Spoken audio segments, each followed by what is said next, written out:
আমরা আজকে সমাবেশ থেকে এই শাসক গোষ্ঠী ইসরায়েলের এই হত্যাযজ্ঞের তীব্র নিন্দা এবং প্রতিবাদ ব্যক্ত করছি।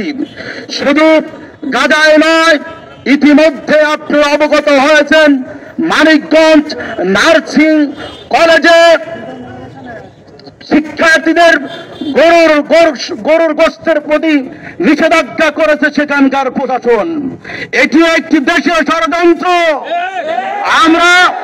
আমাদের প্রশ্ন, শতকরা 95% মুসলমানদের দেশে এই দুঃসাহস তারা কোথায় পায়?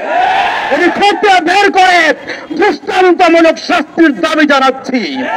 পাশাপাশি ভারতের সকল দালালদের হুঁশিয়ারি উচ্চারণ করে বলতে চাই, যদি এদেশ ভালো না লাগে তাহলে ভারতে যাও, গরুর পূজা করো, যত ইচ্ছা যত খুশি গরুর মদ খাও।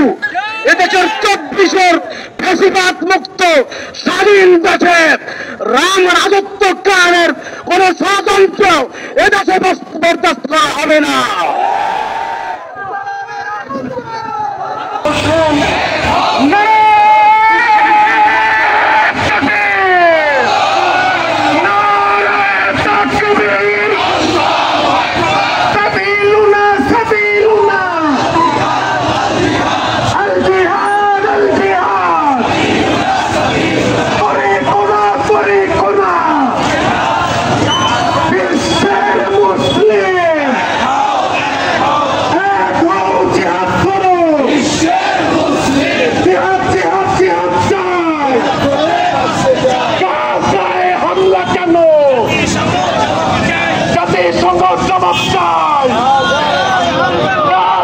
হামলা কেন?